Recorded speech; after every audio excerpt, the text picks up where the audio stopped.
ICICI bank তাদের presentation প্রকাশ করেছেন 18 April 2026। আমরা সেই বিষয়টাকে নিয়ে আলোচনা করব যে এই প্রেজেন্টেশনের রিপোর্টটা কীরকম, এবং এখানে বেশ কিছু জিনিস উঠে আসবে যারা খুব বেশি জানেন না যে এই আইসিআইসিআই কেন প্রেজেন্টেশন করে, বা শুধু আইসিআইসিআই নয়, সমস্ত কোম্পানি কিন্তু বড় বড় যে সমস্ত ইনস্টিটিউশনাল ইনভেস্টর রয়েছেন তাদের সঙ্গে একটা আলোচনা করেন। কোম্পানির ভবিষ্যৎ কী ভাবছেন তারা, বড় বড় অ্যানালিস্ট যারা, বড় বড় ইনভেস্টর যারা, তাদের জন্য, এবং সেই সঙ্গে সঙ্গে সেই জিনিসটাকে রিভিল করে বা প্রকাশ করে রিটেলারদের জন্য। একটা সেবির একটা নিয়ম আছে। আপনারা যদি এই বিষয়টাকে জানতে চান যে কল সামারি কেন দেওয়া হয়, ট্রান্সক্রিপ্ট কেন করে, প্রেজেন্টেশন কেন প্রকাশ করে তারা, তাহলে আপনারা কমেন্ট করবেন, আমি চেষ্টা করব সেই বিষয়টাকে নিয়ে আপনাদেরকে বোঝানোর যে কেন। কারণ আপনি যদি গভীরভাবে শেয়ার মার্কেট সম্পর্কে স্টাডি করতে চান এবং বুঝতে চান, তাহলে পরে কিন্তু এই জিনিসগুলো আপনাকে জানতে হবে। আগে তো জিনিসটা কি সেটা জানুন, তারপরে তার ভেতরে কি করে কাজ করে কি না করে সেগুলো জানবেন। শুধুমাত্র কিন্তু এই শেয়ার মার্কেট বাই এবং সেল এটা নিয়ে তৈরি নয়, আর অনেক কিছু জিনিস রয়েছে যেগুলো কিন্তু জানার এবং বুঝবার প্রয়োজন রয়েছে। তো যাই হোক, প্রত্যেক বছরই প্রত্যেক সময়ই তারা এই সমস্ত কিছু ট্রান্সক্রিপ্ট তারা প্রকাশ করেন, তারা সামারি দেন যে তারা কি ভাবছেন কোম্পানি নিয়ে। তো সেই রকমই আইসিআইসিআই ব্যাংকের প্রেজেন্টেশন দিয়ে আমি শুরু করলাম। এর অনেক আগে আমার মনে হয়েছিল যে আমি এই কল সামারি নিয়ে বা এই জিনিসগুলো নিয়ে, গুরুত্বপূর্ণ জিনিসগুলো নিয়ে আলোচনা করব, কিন্তু বারেবারই আমি থেমে থেকেছি। আমার মনে হয়েছিল যে আমার যারা দর্শক তারা এখনো পর্যন্ত এই বিষয়ে রেডি নন, বা এখনো পর্যন্ত তারা নয়। এখনও যেহেতু আপনারা সবাই মিলে প্রস্তুত এই বিষয়গুলো শুনবার জন্য, তা আমি মনে করি না, কিন্তু আমার মন হচ্ছে যে এবারে দিই অন্তত পক্ষে। কারণ আমি সবসময় সময়ের সাপেক্ষে একটুখানি এগিয়ে জিনিসগুলোকে প্রকাশ করার চেষ্টা করি। তো আমি এবার দিই, আপনারা শুনুন, যাদের ধৈর্য আছে, যারা বোঝার চেষ্টা করবেন তারা শুনবেন। তো এখানে পরপর আমরা কয়েকটা বিষয়ে যাই। তো প্রথমে হচ্ছে কি করতে চাইছি আমরা, না আমরা করতে চাইছি আইসিআইসিআই ব্যাংকের একটা প্রেজেন্টেশন, তাঁরা যেটা প্রকাশ করেছেন সেই জিনিসটাকে উপরে, সেই প্রেজেন্টেশন থেকে ভিতর থেকে আমরা কি জানতে পারলাম, কি বুঝতে পারছি, কোম্পানি কি ভাবছে, বড় প্লেয়ারদের সঙ্গে কি আলোচনা হলো, বা তাদেরকে কি দেখানো হলো, কোন দিকটা ঝুঁকির দিক, কোন দিকটা ভালো দিক সেইটা। কিন্তু আপনাদেরকে আমি প্রথমেই বলে রাখি, কোনো রকম ধরনের বাই সেল রেকমেন্ডেশন কিন্তু আমি দিচ্ছি না। আমি কেবলমাত্র তাঁরা যে পিডিএফটি প্রকাশ করেছেন, আপনারা পড়তে জানেন না, আর পড়তে জানেন মানে আমি বলছি যে এই জিনিসগুলো যেগুলো জানেন না, আমি সেটি কেবলমাত্র আপনাদের সামনে প্রকাশ করার চেষ্টা করছি আমার বোধ বুদ্ধি অনুযায়ী। তো দেখুন, প্রথমেই যে জিনিসটা আমি আপনাদেরকে বলছি সেটা আইসিআইসিআই ব্যাংক স্ক্রিনে পাচ্ছেন। আইসিআইসিআই ব্যাংক কি, আইসিআইসিআই ব্যাংক সম্পর্কে একটুখানি বোঝা করতে হবে। দেখুন, যে আপনি যে ব্যবসাতে যুক্ত হতে চাইছেন তাঁরা বা সেই কোম্পানি কিভাবে ব্যবসা করেন, আমি সেগুলোকে নিয়েও করার চেষ্টা করেছি, কিন্তু আপনাদের দিক থেকে রেসপন্স আমি পাইনি তেমনটা। তো যাই হোক, সেটা জানতে হবে আগে যে তাঁরা কি করেন, কোন জায়গা থেকে তাদের আয় হয় না হয়, অর্থাৎ বিজনেস মডেল কীরকম সেই বিষয়গুলো সম্পর্কে জানতে হবে। আমি করব ভবিষ্যতে ধীরে ধীরে ধীরে ধীরে। তো সেটা এই যে আইসিআইসিআই ব্যাংক, সেটা হচ্ছে সিস্টেমিক্যালি আমাদের হচ্ছে ইম্পর্ট্যান্ট ব্যাংক। কেন আমরা বললাম? কারণ আমরা জানি যে যদি আপনি আইসিআইসিআই ব্যাংকের দেখতে চান যে তাদের ওয়েটেজ বিভিন্ন রকম ইন্ডেক্সে, তাহলে দেখবেন বেশ একটা বড় ব্যাংক যার প্রভাব কিন্তু মার্কেটে রয়েছে। এবং বর্তমান ডেটা কি বলছে, বর্তমান ডেটা বলছে এটা একটা স্টেডি কম্পাউন্ডার। স্টেডি কম্পাউন্ডার মানে কি, যেটা ধীরে ধীরে ধীরে কাজ করে কিন্তু নিশ্চিতভাবে বৃদ্ধি পাওয়া একটি স্টক। আপাতত সেই দেওয়া দেখেছি। দেখুন, শেয়ার মার্কেটে নিশ্চিতভাবে কিন্তু বলা যায় না ভবিষ্যতে, অতীতে দিয়েছে তাই আমি ব্যবহার করেছি। সাধারণত পোর্টফোলিওতে একটা স্থিতি মানে হচ্ছে একটা স্টেবিলিটি আনার জন্য একটা বড় বড় যারা পোর্টফোলিও ম্যানেজার তারা এই ধরনের ব্যাংকে ব্যবহার করে থাকেন। অর্থাৎ তাদের পোর্টফোলিওটা যেন খুব ডামাডোল না হয়ে যায়, বড় ওয়েটেজ যুক্ত ব্যাংকে তারা ব্যবহার করেন। এবং বড় বড় যদি এফআইআই ডিআইআই দেখেন, তারা কিন্তু এই ব্যাংকে তাদের হোল্ডিংস প্রচুর করে রেখেছেন যাতে মার্কেটকে কন্ট্রোল করতে তারা পারেন। তো আমরা এখন ট্রেডিংয়ের সাপেক্ষে কথা বলছি না, আমরা আইসিআইসিআই ব্যাংকটা কীরকম, তার কতটা বড়, আমি সেটাকে নিয়ে আলোচনা করছি। এই যে আলোচনাটা আমি শুনবেন এতক্ষণ থেকে, তো সেখানে কি কি আপনি জানতে পারবেন এটা জানা প্রয়োজন আছে, তবে আপনি বিষয়টাকে বুঝবেন। এটা ছোটোমাত্র একটা 3 মিনিটের রিল নয় যেটা আমাকে বেশি টাকা দেবে বা স্ক্রল করে উড়িয়ে দেবেন, তেমন কিন্তু বিষয় নয়। যারা সিরিয়াস তাদের দেখুন, প্রথমে কিছু টেকনিক্যাল টার্মের সহজ ব্যাখ্যা আমি করব, যেগুলো আমি থ্রুআউট আলোচনাতে আমি বিভিন্ন জায়গাতে ব্যবহার করব, কিন্তু তখন কিন্তু আর ওই টার্মটার মানে আমি আপনাদেরকে বোঝাবো না। সুতরাং কিছু টেকনিক্যাল টার্মের সহজ ব্যাখ্যা আপনি পাবেন, যেটা অনেকগুলো জিনিসের হয়তো বিস্তারিত আলোচনা হয়, সেটা ছোট ছোট সহজেই আপনি জানতে পারবেন। আমরা আর্থিক ফলাফল এবং বর্তমান অবস্থা কেমন সেটা সম্পর্কে জানব। ম্যানেজমেন্ট কীরকম গাইডেন্স দিচ্ছে আইসিআইসিআই ব্যাংকে এবং তার ভিশন কী, ভবিষ্যতে ভিশন কী। অর্থাৎ আমি যদি একটা লং টার্মে কিনতে চাই বা রাখতে চাই, তাহলে আমাকে জানতে হবে যে ম্যানেজমেন্ট কী করছে।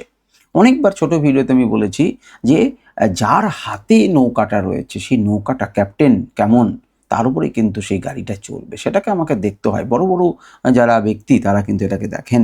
সেই জন্যই ম্যানেজমেন্টের গাইডেন্স এবং কোম্পানির ভিশন কী, অর্থাৎ এখানে এই আইসিআইসিআই ব্যাংকের ভিশন কী। আমরা আর কি জানবো? আমরা জানবো মূলধনী ব্যয় এবং ঋণ পরিস্থিতি, সেটাকে আমরা জানবো, যেটাকে ক্যাপেক্স বলে, যেটা মূলধনী ব্যয় এবং ডেট স্ট্র্যাটেজি কীরকম আইসিআইসিআই ব্যাংকের, সেটা সম্পর্কে জানবো। আমরা খাতের চ্যালেঞ্জ দেখবো, ইন্ডাস্ট্রির যে এই মুহূর্তে ব্যাংক ইন্ডাস্ট্রিতে কি কি চ্যালেঞ্জ রয়েছে এবং কি কি ঝুঁকি রয়েছে, সেগুলোকে জানবো। তারপরে জানবো আমরা হচ্ছে সবচাইতে 3টে বড় পজিটিভ দিক, এই কোম্পানিটির 3টে পজিটিভ দিক সব থেকে বড় বড় কী কী এবং 3টে সতর্কতামূলক দিক কী কী। অর্থাৎ আপনি একটা কমপ্লিট ধারণা পাবেন এই কোম্পানির ফান্ডামেন্টাল সম্পর্কে, যেটি 2026 এবং শেষ কোয়ার্টারের সাপেক্ষে তৈরি করা হয়েছে এবং কোম্পানি নিজে প্রকাশ করেছেন। এখানে প্রথমেই আমরা কিছু টেকনিক্যাল টার্মের সহজ ব্যাখ্যা। তার মধ্যে প্রথমেই হচ্ছে ওয়াই। আমি আশা করি যে আপনারা যারা ন্যূনতম এই মার্কেটে রয়েছেন তারা ওয়াই এবং কিউ সম্পর্কে জানেন। মানে ইয়ার টু ইয়ার, মানে বছরের এই সময় থেকে আগের বছরে, মানে আমরা যদি 26-এর মার্চের কথা বলছি, তার মানে আগের বছর 25-এর মার্চে কীরকম পরিস্থিতি ছিল তার সাপেক্ষে বিচার হবে, তো সেটাকে বলবে ইয়ার অন ইয়ার।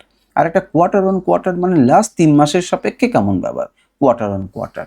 তো সেই তুলনায় কেমন বৃদ্ধি হয়েছে। প্যাট মানে হচ্ছে প্রফিট আফটার ট্যাক্স, ট্যাক্স দেওয়ার পর ট্যাক্স ফ্যাক্স সমস্ত কিছু দিয়ে দিলাম, তারপর আমার নিট লাভ কত হলো, যেটাকে প্যাট বলা হয়। এনআইআই অর্থাৎ net interest income. Net interest income দেখুন খুব গুরুত্বপূর্ণ কয়েকটা কথাতেই বলা হয়েছে, আমরা তার সঙ্গে সঙ্গে ফান্ডামেন্টালসও কিছু তথ্য জানতে পারছেন। যদি এর কোনো একটা টার্মকে নিয়ে আপনাকে বিস্তারিত জানতে, আপনি অবশ্যই কমেন্ট করবেন, আমি চেষ্টা করব সেগুলোকে নিয়ে উত্তর দেওয়ার। দেখুন নেট ইন্টারেস্ট ইনকাম মানে হচ্ছে ব্যাংক গ্রাহকদের তো ঋণ দিয়ে সুদ নেয়, হ্যাঁ কি করে না, এবং আমানতকারীদের যে সুদ দেয়। অর্থাৎ আমি একটা লোন নিলাম, আমি একটা ব্যক্তি এই ব্যক্তি আর বি একজন ব্যক্তি। আমি কি করলাম না, আমি এখানে 5 লাখ টাকা কি করলাম না, এফডি করে দিলাম। তাহলে উনি আমাকে সুদ দিলেন যে তোমাকে যাও, আমি 6% হারে সুদ দিলাম। আমি খুশি হয়ে থাকলাম যে আমার টাকাটা ব্যাংকে রয়েছে। বি ব্যক্তিকে 5 লাখ টাকা তিনি লোন দিলেন এবং এর কাছ থেকে 12% হারে সুদ নিলেন। তাহলে এই যে 6% আমাকে দিচ্ছেন আর 12% ব্যাংকের নিজের টাকা কই, ব্যাংকের তো আমাদের টাকা নেই, ব্যাংকের টাকা। তাহলে এই যে 12% টাকা উনি নিলেন, তাহলে মাঝখানে 6% টাকা উনি কি করবেন, উনি নিজে ভোগ করবেন, ওনার লাভ। এবার উনি কর্মচারীদেরকে দেবেন, অমুককে দেবেন, তমুককে দেবেন, এবং তারপর নিজের কিছু থাকবে। তো সেটাই হচ্ছে নেট ইন্টারেস্ট ইনকাম। ইন্টারেস্টের পার্থক্য থেকে যে ব্যাংকের ইনকাম হচ্ছে, যেটি মূল আয়, সেইটি কেমন, সেটাকে এনআইআই বলে। এবং নিম মানে হচ্ছে নেট ইন্টারেস্ট মার্জিন। ব্যাংকের মোট সুদের আয়কে, মোট সুদের যে আয় হচ্ছে তার মোট ঋণ বা সম্পদকে শতাংশ হিসেবে প্রকাশ করা। মার্জিন যত বেশি, ব্যাংক তত বেশি লাভজনক। একটু হালকা করে বুঝে নেন, কারণ একে ব্যাখ্যা করতে গেলে আমাদের মেন যে উদ্দেশ্য সেখান থেকে আমরা অনেক পিছিয়ে যাব।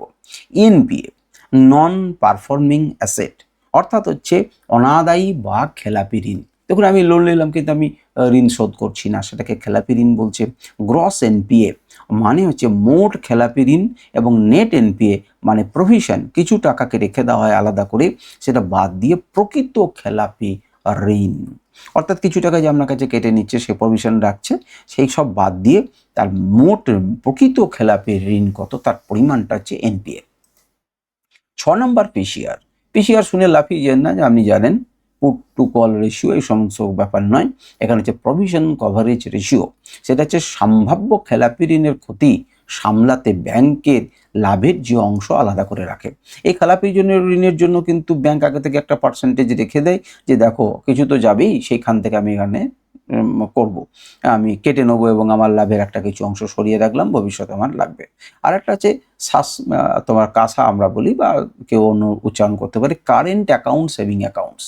Current account, saving account, current এবং সেভিং অ্যাকাউন্টে রাখা গ্রাহকের টাকা, ব্যাংকের জন্য এটি কম খরচের একটা তহবিল। তো যাই হোক, সেইগুলো সমস্ত কিছু আমরা মাঝে মাঝে আলোচনা করবো এই মানে ব্যাংকের পরিস্থিতি বিচার করার জন্য যে আলোচনা করা হবে তাতে। এবারে মেন আলোচনায় এতক্ষণে আমরা ঢুকলাম। দেখুন, যেহেতু আমি পরের বার হয়তো এতটা বলবো না, যারা শুনছেন কিছুটা বলবো, যেগুলো নতুন নতুন টার্ম সেগুলো বলবো, কিন্তু এই টার্মগুলো জানা আমাদের দরকার। প্রথমে হচ্ছে আর্থিক ফলাফল বিচার করব, অর্থাৎ এই যে আইসিআইসিআই ব্যাংক সে আর্থিক ফলাফল কেমন দিল, এটার উপরেই তো তার সমস্ত কিছু নির্ভর করে আমি ভরসা করব কি করব না। একটা কোম্পানিতে আমি টাকা লাগিয়েছি, আপনি হয়তো টাকা সেইভাবে লাগাননি, আপনি হয়তো মনে করেছেন যে আমি কিনবো আর বেচে দেবো, কিন্তু তা নয়। আমি কোম্পানিতে একটি শেয়ার কিনলাম, মানে হচ্ছে কোম্পানির ব্যবসা কিনলাম, ব্যবসাটা কেমন সেটা না জেনে আমি করছি কেন?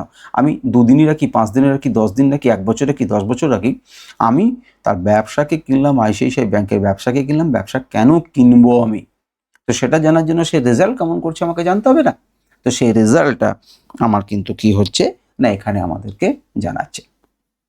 তো প্রথম হচ্ছে রেভিনিউ এবং প্রফিট কেমন। দারুণ, এক কথায় দারুণ। দেখুন, কোয়ার্টার যে আমাদের কোয়ার্টার 4-এ কি করছে না, ব্যাংকের কোর অপারেটিং প্রফিট 5.1% বেরিয়ে ইয়ার অন ইয়ার বেসিসে বেড়ে $183 বিলিয়ন, মানে প্রায় 18,305 কোটি টাকার কাছাকাছি সে প্রফিট করেছে। নিট প্রফিট বা প্যাট গত বছরের তুলনায় 8.5% বেড়েছে এবং কোয়ার্টারের তুলনায় 21%-এর বেশি বেড়ে $137 বিলিয়ন, মানে 13,702 কোটি টাকা হয়েছে। সুতরাং নিট যে ইন্টারেস্ট ইনকাম, যেটাকে আমরা একটু আগে এনআইআই বলছি, সেটা 8.5% বেড়ে 229.1 বিলিয়ন টাকা হয়েছে। অর্থাৎ এক কথাই বলতে গেলে বলতে হবে যে রেভিনিউ কিন্তু এবং প্রফিট কিন্তু ভালো জেনারেট করেছে। বিনিয়োগকারীদের জন্য এর মধ্যে প্রভাব কি? আমি কিন্তু প্রথমে আলোচনার সময় এটা আমি বলিনি যে প্রভাবগুলো আমি আপনাদের সাথে আলোচনা করব, কারণ যারা এতক্ষণ ধৈর্য ধরে শুনবেন তারা তো কিছুটা শুনবেন, যারা মনে করেছেন যে যাক বেরিয়ে যাক তাদের জন্য এই ভিডিও নয়। বিনিয়োগকারীদের জন্য প্রভাব কি না, এটা একটা গুড নিউজ। এখানে আমি গুড নিউজ রেখেছি, প্রত্যেকের ক্ষেত্রে কিন্তু আমি লিখিনি, কারণ কি এটা অত্যন্ত পজিটিভ একটা খবর। এটি বড় সাইজের ব্যাংকের ক্ষেত্রে 8 থেকে 10% প্রফিট গ্রোথ প্রমাণ করে যে ব্যাংকের মূল ব্যবসা অত্যন্ত অত্যন্ত শক্ত অবস্থানে আছে। এই অবজারভেশনটি আমি তার পিডিএফ বা মার্জিন খুলে পড়ে এই বোধ পেলাম। দ্বিতীয় নাম্বার হচ্ছে অপারেটিং মার্জিন। ব্যাংকের নিট যে ইন্টারেস্ট মার্জিন, যেটাকে নিম বলেছিলাম, তো সেটা বর্তমানে 4.32।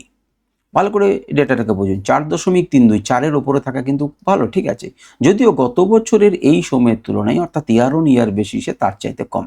গত বছরে ছিল 4.41, যেটি এখন হচ্ছে 4.32। কোয়ার্টারের সাপেক্ষে একটুখানি বেশি, কোয়ার্টারের তুলনায় কিছুটা বেড়েছে, 4.30 থেকে একটুখানি বেড়েছে, কিন্তু আগের বছরে মার্চ 2025-এ কিন্তু 4.41 ছিল, যার থেকে সামান্য কম।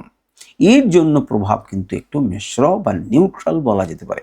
বিনিয়োগকারীরা কিন্তু এটাকে নিউট্রাল বা সতর্কতামূলক হিসেবে ধরবে যে মার্জিন আমাদের 4%-এর উপরে থাকা অসাধারণ, কিন্তু গত বছরের তুলনায় সামান্য কমার অর্থ হলো ব্যাংকের তহবিল বা ডিপোজিট সংগ্রহের খরচ সামান্য বেড়েছে। এই কথাটাকে একটুখানি বোঝার চেষ্টা করবেন যারা ফান্ডামেন্টাল বোঝার চেষ্টা করেন, বা আরও ডিটেলে বুঝতে গেলে তো প্রথমে আপনাদেরকে ফান্ডামেন্টালস আমাকে বেশি করে পড়াতে হয়। এটার মানে এটাই যে ব্যাংকের তহবিল বা ডিপোজিট সংগ্রহের খরচ কিন্তু সামান্য পরিমাণ বেড়েছে, তার জন্যই কিন্তু অপারেটিং মার্জিন সামান্য পরিমাণ আমার কি হয়েছে, গত বছরের তুলনায় আমাদের নিমটা মার্জিনটা কমেছে। এবার হচ্ছে ভলিউম গ্রোথ। বলছে এই যে দারুণ ফলাফলের যে মূল কারণ সেটা হচ্ছে ভলিউম গ্রোথ। তো ভলিউম গ্রোথ মানে কিসের, কি ভলিউম গ্রোথ? ব্যাংকের আবার কি ভলিউম? এটা কত শেয়ার কিনলো, কত শেয়ার বেচলো? না না না না, ব্যাংকের মোট যে ঋণ, সেটাই হচ্ছে তার ভলিউম। মেন ইনকাম কত ছিল, কত ঋণ দিতে পারছে। এই যে আপনাকে যে 50 বার করে ফোন আসে না, আপনি কি পার্সোনাল লোন চান, অমুক চান, তুমুক চান, কারণ আমাকে লোন গোছানোর জন্য চেষ্টা করছে। মোট যে ঋণ, যে টোটাল ঋণ সেটা 15.8% ওয়াই বেড়েছে, এবং রিটেলার ঋণ বেড়েছে 9.5%। সাধারণ মানুষ প্রচুর লোন নিচ্ছে আইসিআইসিআই ব্যাংক থেকে, আর মেন হচ্ছে টোটাল বেড়েছে এত। এর সাথে ব্যাংকের মোট ডিপোজিট বা আমানত 11.4% হারে বেড়ে 17,986.26 বিলিয়ন টাকাতে পৌঁছেছে।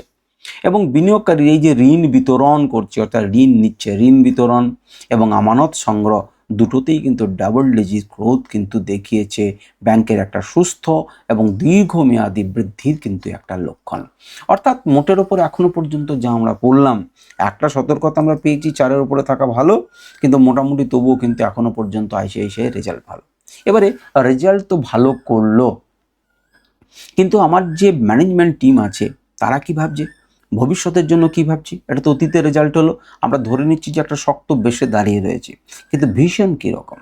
দেখুন, এই প্রেজেন্টেশন সরাসরি কোনো গাইডেন্স বা সংখ্যা উল্লেখ করা না হলেও, কথাটা শুনবেন, প্রেজেন্টেশনে সরাসরি কোনো গাইডেন্স বা সংখ্যা উল্লেখ না করা হলেও যা ব্যাংকিং সেক্টরে সাধারণ করবে না, তারা প্রযুক্তিগত উন্নয়ন বা ডিজিটালাইজেশনের জন্য প্রচুর জোর দিচ্ছে, সেটা কিন্তু তারা বলেছেন। বিশেষ করে কি, ইনস্টাবিজ এবং মার্চেন্ট স্ট্যাক এবং ট্রেড অনলাইনের মতো ডিজিটাল প্ল্যাটফর্মের মাধ্যমে ব্যবসা কিন্তু তারা বাড়ানোর চেষ্টা করছে।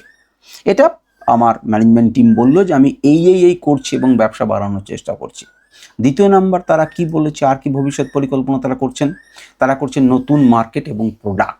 নতুন মার্কেট এবং প্রোডাক্ট কি না, তারা রিটেলারদের লোন দেওয়ার জন্য তারা বিভিন্ন রকম বাড়াবার চেষ্টা করছেন ব্যবসাটা। বিজনেস ব্যাংকিং এবং গ্রামীণ ব্যাংক, রুরাল ব্যাংকে কিন্তু 25.6% বৃদ্ধি। খেয়াল করুন, তার মানে গ্রামে গঞ্জে কিন্তু আইসিআইসিআই আস্তে আস্তে ধীরে ধীরে ঢুকে যাচ্ছে।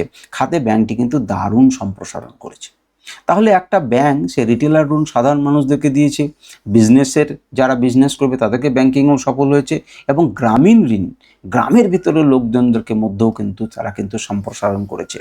এছাড়া ইএসজি মানে এনভায়রনমেন্টাল এবং সোশিওলজিক্যাল এরকম, সেখানেও কিন্তু পরিবেশ এবং সামাজিক দায়বদ্ধতা নিয়ে কাজ করছে। 2032 পর্যন্ত তাদের একটা টার্গেট রয়েছে যে কার্বন নিউট্রাল হওয়া। কার্বন নিউট্রাল মানে হচ্ছে কার্বন এমিশনটাকে কম করা, যাতে কার্বনের উৎপত্তি না হয় এরকম, এবং নতুন ক্যান্সার কেয়ার সুবিধা তৈরি করা।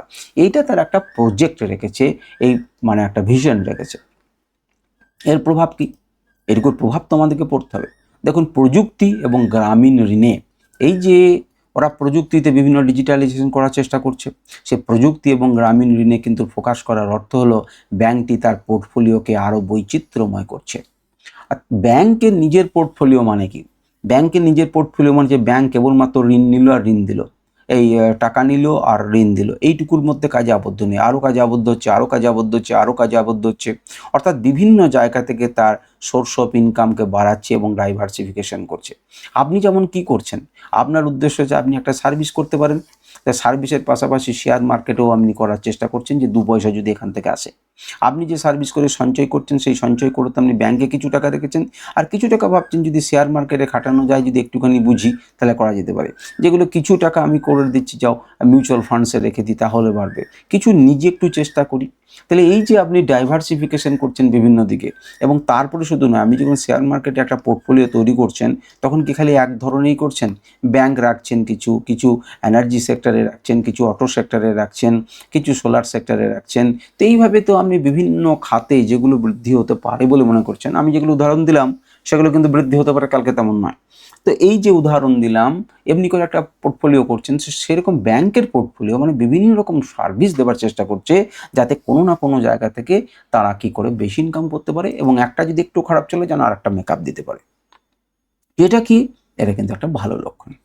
এবারে ব্যাংকের আর একটা বিষয় নিয়ে আলোচনা করবো, সেটা হচ্ছে মূলধনী ব্যয় এবং ঋণ পরিস্থিতি, যেটাকে বলা হয় ক্যাপেক্স এবং ডেট স্ট্র্যাটেজি। তো ক্যাপেক্স মানে মূলধনী ব্যয় কি? ব্যাংকের ক্ষেত্রে ফ্যাক্টরির বদলে শাখা বা ব্রাঞ্চই কিন্তু মূলধন। একটা কোম্পানির একটা ফ্যাক্টরি থাকে, কিন্তু ব্যাংকের কি আছে? ব্যাংকের আছে ব্রাঞ্চ আছে, বিভিন্ন রকম শাখা রয়েছে। তো আইসিআইসিআই ব্যাংক গত বছরে তাদের ব্রাঞ্চের সংখ্যা 6,983 থেকে বাড়িয়ে 7,511তে উন্নীত করেছে, এবং তাদেরকে 12,087টি এটিএম এবং সিআরএম রয়েছে। তার মানে কি? তার মানে আমাদের এখানে আমরা দেখতে পাচ্ছি যে 6,900 থেকে এতগুলো ব্রাঞ্চ তারা আরও বেশি এক্সট্রা খুলেছে। তার মানে আপনি মনে করতে পারেন যতগুলো ব্রাঞ্চ খোলা ততগুলো ব্যবসা বাড়ানো, তারপরে ততগুলো ফ্যাক্টরি খোলা আপনি ভাবতে পারেন। তাহলে ধীরে ধীরে তারা কিন্তু বিভিন্ন ব্রাঞ্চ বাড়াচ্ছে গ্রামে গঞ্জে, তার মানে তাদের সম্প্রসারণ করছে, এবং একটা কি করেছে, এত হাজার এটিএম কিন্তু তারা বাড়িয়েছে লোককে সুবিধা দেওয়ার জন্য। তাহলে লোককে সুবিধা দিলে তার মাধ্যমে তাদেরও তো ব্যবসা বাড়ছে, ঠিক কিনা? তাহলে বেড়েছে। আর্থিক স্বাস্থ্য এবং মূলধন, যেটাকে ক্যাপিটাল অ্যাডিকুয়েসি আমরা বলতে পারি। তো সেইটা কীরকম? এটি ব্যাংকের ঋণ দেওয়ার ক্ষমতা মাপা হয়। ঋণ দেওয়ার ক্ষমতা কত, তার ক্যাপাসিটি কত, সেই জন্য বলা যায় ক্যাপিটাল, কত ক্যাপিটাল অ্যাডিকুয়েসি রয়েছে। তো ক্যাপিটাল অ্যাডিকুয়েসি রেশিও বা সেটাকে বলা হয় কার, CAR, এই কার দিয়ে কিন্তু একটা ব্যাংকে মাপা হয় যে তার কেমন আর্থিক স্বাস্থ্য। তো ব্যাংকের বেস এবং টোটাল ক্যাপিটাল রেশিও 17.18 এবং এর মধ্যে অত্যন্ত নিরাপদ মূলধন বা সেট রেশিও হলো আপনার হচ্ছে 16.35, যেটি কিন্তু মোটামুটিভাবে খারাপ নয়। এবারে আমরা একটু এর প্রভাবটা আলোচনা করি, তাহলে আপনি বুঝতে পারবেন। প্রভাবে কি বলছি যে আরবিআই এর নিয়মের চেয়ে ব্যাংকের হাতে কি রয়েছে, আমাদের হাতে অনেক বেশি মূলধন রয়েছে। আরবিআই একটা নিয়ম করেছে যে এত বেশি না থাকলে পরে তুমি কিন্তু লোন দিতে পারো না। তো সেই লোন দেওয়ার পিছনে অনেক বেশি মূলধন রয়েছে, সুতরাং কোনো রকমভাবেই কোনো রকম ক্রিটিক্যাল সিচুয়েশনের মধ্যে নেই। এটি খুবই ভালো খবর, কারণ এর ব্যাংকটি ভবিষ্যতে আরও বেশি ঋণ দেওয়ার ক্ষমতা রাখে এবং যে কোনো আর্থিক ধাক্কা সামলাতে প্রস্তুত। তাহলে এখনো পর্যন্ত ভালোই মোটামুটি আমরা পেলাম 2-4টে হালকা ত্রুটি ছাড়া। এবার হচ্ছে খাতের চ্যালেঞ্জ এবং ঝুঁকি। ইনভেস্টারদেরকে বা বড় বড় প্লেয়ারদেরকে ব্যাংক নিজে কি বলছে যে আমার কোন জায়গাতে বাধা রয়েছে, কোন জায়গাতে ত্রুটি রয়েছে, ব্যাংক কি বলছে, ম্যানেজমেন্ট কি বলছে, নিজেই ঘোষণা কি করছে। তো ম্যানেজমেন্টের যে স্টেটমেন্ট, সেই স্টেটমেন্টের মতে তারা কিছু ঘটনা বলছে। তার মধ্যে 1 নাম্বার তারা বলছে, দেখুন, আন্তর্জাতিক এবং দেশীয় অর্থনীতির ওঠানামা এবং রাজনৈতিক এবং অর্থনৈতিক অস্থিরতা, এইটা বাপু আছে, এর জন্য কিন্তু কিছুটা প্রভাব পড়বে। তারা এটিকে বলছেন যে একটা অসুবিধা বলে। তার প্রভাব কি হবে না, অর্থনীতি ধীর গতি হলে পরে মানুষের ঋণ নেওয়ার ক্ষমতা কমে যেতে পারে। আর ঋণ নেওয়ার ক্ষমতা যদি কমে যায়, তাহলে আমার যে আয় করার মেন উৎস, যেটা আমি ডিফারেন্সটা দিয়ে, যে লোক আমার কাছে টাকা রাখছিল, ঠিক আছে, আমি তাদেরকে লোন দিয়ে ওই ব্যালেন্সটা খাচ্ছিলাম, এমন আমার কাছে টাকা সবাই রাখছে কিন্তু আমার কাছে ঋণ কেউ নিচ্ছে না, তাহলে আমি মাঝখান থেকে পাবো কোথায়? পাবো না। তখন আমি রেট কমাতে বাধ্য হবো বা কিছু কমাতে বাধ্য হবো, কিছু অন্য কিছু করবো। তাহলে অর্থনীতি যদি ধীর গতি হয়, তাহলে মানুষ কিন্তু ঋণ নেওয়ার ক্ষমতা কমে যেতে পারে। আর ঋণ নেওয়ার ক্ষমতা কমে গেলেই আমার কিন্তু ইনকামের সোর্স কী হবে, কমে যাবে। 2 নম্বর হচ্ছে সুদের হারের ওঠানামা। বলছে সুদের হারের ওঠানামা আরবিআই বিভিন্ন সময় করতে পারে। অপ্রত্যাশিতভাবে সুদের হার যদি বাড়ায় বা কমালে তা ব্যাংকের মার্জিনের উপরে কিন্তু প্রভাব ফেলতে পারে। অবশ্যই প্রভাব ফেলতে পারে, সুদের ওপরের সঙ্গে ডাইরেক্ট ব্যাংক নির্ভর করছে, এটা আমাদের সাধারণ বুদ্ধির খুব সহজেই আমরা বুঝতে পারি। সুদের হার বেরিয়ে গেলে গ্রাহকদের ঋণ পরিশোধ করার সমস্যা হতে পারে এবং সেক্ষেত্রে খেলাপি ঋণ বাড়তে পারে, যেটা NPL, লোকে আর শোধ করতে পারবে না। লোকে বলবে যে যাক, অনেক কিছু হয়েছে, আমি আর পারছি না, ছেড়ে দাও। সুতরাং খেলাপি ঋণ হলে পরে তো সে তো ঋণই যদি শোধ না করে, টাকা করে চলে যাবে। তখন তাদেরকে অনেক বেশি গুন্ডা বললে পরে অনেকে আপত্তি তৈরি করবেন, তাদেরকে বুঝতে হবে, যাদেরকে মেরে তাদেরকে তাড়িয়ে নিয়ে আসতে পারে বা অন্য কোনোভাবে সম্পত্তি ক্রোধ করে, যাই হোক কিছু করে তার যে নিয়ম আছে সেই নিয়ম অনুযায়ী তারা করবেন। সবচাইতে বড় 3টে পজিটিভ দিক কি? আমার এই যে আমি ওদের যে রিপোর্টটাকে পড়লাম, প্রেজেন্টেশনটা পড়লাম, তাদের সব থেকে বড় দিক কি? 1 নম্বর, অসাধারণ অ্যাসেট কোয়ালিটি কিন্তু দুর্দান্ত। দেখুন, নেট যে NPA মাত্র 0.33-তে নামিয়ে আনা, তার মানে কি? তার মানে কিন্তু আমাদের অনেকখানি নামিয়ে আনা এবং 75.8 প্রভিশন কভারেজ PCR রাখা প্রমাণ করে যে ব্যাংকের ব্যালেন্স শিট আগের যে কোনো সময়ের চাইতে অনেক বেশি পরিষ্কার এবং নিরাপদ। এটা বেশ সুন্দর। শক্তিশালী আর্থিক গ্রোথ এবং রিটার্ন রেশিও। বিশাল বেস থাকার পরও কে কি করেছে না, 15.8% ঋণ বৃদ্ধি করেছে, নিট লাভ করেছে 8.5% বৃদ্ধি করেছে, 16.6 স্ট্যান্ডার্ড লোন এবং ROE মেনটেন করেছে, যেটা একটা অসাধারণ কৃতিত্ব। দেখুন, স্ট্যান্ডার্ড লোন এবং ROE কি, এই সমস্ত কিছু আমি এখন বলছি না, আমরা জানেন যে ROE কি। একটু কমেন্ট করে বলুন তো যে ROE কি, দেখি আমি আপনারা কেমন ধরনের কি সমস্যা জানেন। এবারে 3 নাম্বার হচ্ছে উচ্চ মাত্রার মূলধন এবং ডিভিডেন্ড। 17.1% ক্যাপিটাল অ্যাডিকুয়েসি যে রেশিও রয়েছে ব্যাংকটার, আগামী দিনে কিন্তু ব্যবসা বাড়ানোর জন্য ব্যাংকের আর নতুন করে বাজার থেকে টাকা তোলার প্রয়োজন নেই। সে যে প্রসারণ করবে প্রয়োজন নেই, উল্টো তারা শেয়ার হোল্ডারদের 12 টাকা করে ডিভিডেন্ড দিচ্ছে। টাকা তো তুলতেই হবে না, তার থেকে বলছে যে আমার ভালোই টাকা এসেছে, তুমি কিছু লভ্যাংশ নাও। এইগুলো কিন্তু পজিটিভ দিক, কারণ বিনিয়োগকারীরা কিন্তু কীরকম ধরনের ব্যাংক চাইবে, যে এরকম যদি ব্যাংক থাকে ভালো। HDFC ব্যাংকের রিপোর্ট কেমন আপনারা যদি জানতে চান বলবেন, যদি তারা প্রেজেন্টেশন বের করেছে তাহলে আমি সেটাকে অ্যানালিসিস করব, আপনাদেরকে দেখাবো। তখন আপনি যদি ব্যাংকেরগুলো এগুলো এক এক এমনি করে পড়েন, তবেই বুঝতে পারবেন যে কোন কোম্পানিটা ভালো, তারপরে কার শক্তিশালী, শক্তিশালী বেশি, এবং তারপর আপনি দেখবেন যে তাকে চার্টে দেখবেন। তাহলে আপনার কাছে একটা ক্লিয়ার হবে, আপনি অনেকজনকে বাদ দিয়ে দিতে পারবেন যে চার্টে ভালো লাগছে কিন্তু তার ফান্ডামেন্টালস ভালো নয়। তাহলে বিষয়গুলোকে ধীরে ধীরে বুঝতে হবে। যদিও এইটুকু কথা আপনি শুনলে পরে আমি মনে করি অনেক কিছুই আমি জানতে পারলেন। এবারে হচ্ছে 3 নাম্বার হচ্ছে নেগেটিভ বা সতর্কতামূলক দিক। 3টে নেগেটিভ বা সতর্কতামূলক দিক কি? 1 নাম্বার হচ্ছে মার্জিন। সংকোচন করেছে ব্যাংকের যে ইন্টারেস্ট মার্জিন, যেটা আমরা দেখেছিলাম গত বছর ছিল 4.41, যেটা এখন হয়েছে 4.32 হয়েছে, কিছুটা কমেছে।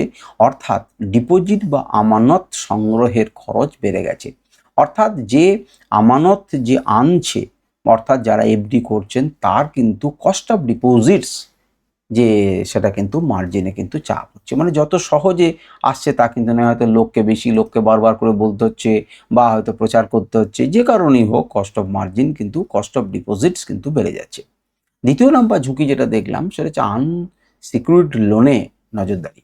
পার্সোনাল লোন এবং ক্রেডিট কার্ডের মতো যে আনসিকিউরড লোনে নজর রাখতে হবে, কারণ আরবিআই এই ধরনের ঋণের বিষয়ে পুরো ব্যাংকিং খাতকেই সতর্ক করেছে, যদিও ব্যাংকের অ্যাসেট কোয়ালিটি কিন্তু ভালো। তারা বলছে আপনারা কিন্তু এই ক্রেডিট কার্ডের যে লোন নিয়েছেন, পার্সোনাল লোন নিয়েছেন, এইগুলো কিন্তু ভালো করে লক্ষ্য রাখুন। ব্যাংকে কিন্তু লক্ষ্য রাখতে হবে, যদিও ব্যাংকের খাত কিন্তু ভালো, কারণ এই ক্ষেত্রে এর কিছু দুর্বলতা দেখা গেছে। এবার হচ্ছে সামষ্টিক অর্থনৈতিক পলিসি রেট। সামষ্টিক মানে সামগ্রিক আর কি। তো সেখানে যদি আপনি দেখেন যে বর্তমানে যে উচ্চ সুদের হার, হাই সুদের হারে ইন্টারেস্ট রেট সাইকেলের কারণে ভবিষ্যতে লোনের গ্রোথ বা চাহিদায় কিছুটা মন্থরতা আসতে পারে, যা একজন বিনিয়োগকারীকে কিন্তু নজর রাখতে হবে। ইন্টারেস্ট রেটটা লোনের ক্ষেত্রে কিছুটা, সুতরাং ভবিষ্যতে যে সবাই প্রচুর বেশি লোন নেবে, অর্থাৎ লোনের গ্রোথ যে প্রচুর আসবে তা কিন্তু নয়। লোনের গ্রোথ নেওয়ার যদি গ্রোথ বেশি না থাকে, তাহলে তাদের মূল আয়ের ব্যাপারটা কিছুটা সংকোচন হতে পারে। আমার দেখে মনে হলো যে ইন্টারেস্ট রেট যদি ওঠানামা করে, যেটা ঝুঁকির কথা তারা বলেছেন, তো সেই সমস্ত কিছু কাজ হলে পরে কিছুটা কিন্তু কি হবে, তফাৎ হবে। তো এই হচ্ছে মোটামুটিভাবে আমাদের আলোচনা। দেখুন, এই আলোচনাকে আরও গভীর, আরও প্রচুর বড় করা যেতে পারে স্বাভাবিকভাবেই, কিন্তু আমি এমনিতেই প্রায় আপনাদের কাছ থেকে 27 মিনিট নিয়ে নিয়েছি। আর আমি তো জানি যে আমার চ্যানেলের মধ্যে কয়েকজনই আছেন যারা খুব ভালোভাবে হয়তো শুনবেন, বা তারাও ধৈর্য হারিয়ে ফেলবেন যে কী ধরনের কথাবার্তা। কিন্তু এগুলোকে শোনা, এগুলোকে অনুভব করা আপনারা অভ্যাস করতে থাকুন, কারণ শুধুমাত্র একজন সামান্য ট্রেডার হয়ে বেঁচে থেকে লাভ নেই। আপনাকে অনেকটা পথ যেতে হবে, আর অনেকটা পথ যেতে গেলে পরে আপনাকে অনেক কিছু শিখতে হবে। সেটাই আপনার ফুয়েল, সেটাই আপনার জ্বালানি, তবে আপনি উপলব্ধি করতে পারবেন। আপনাদের কেমন লাগলো ভিডিওটা? যারাই শেষ পর্যন্ত এসেছেন কমেন্ট করুন, আমি একটু শুনি, আমি একটু দেখি, আপনাদের রেসপন্স দেখি যে আপনাদের ভালো লাগছে কি লাগছে না। তবে আমি এটা চেষ্টা করব এটাকে মাঝে মধ্যে এই রকম দিনগুলোতে, যখন অ্যানালিসিস নিফটির নেই, সেদিন দিনগুলোতে আপনাদেরকে আমি জানানোর এবং আপনাদের কিছু বিষয়কে শেখানোর। আজকের ভিডিও এ পর্যন্তই। নমস্কার, ধন্যবাদ, ভালো থাকবেন, সুস্থ থাকবেন এবং আপনাদের সফলতা আমি কামনা করছি।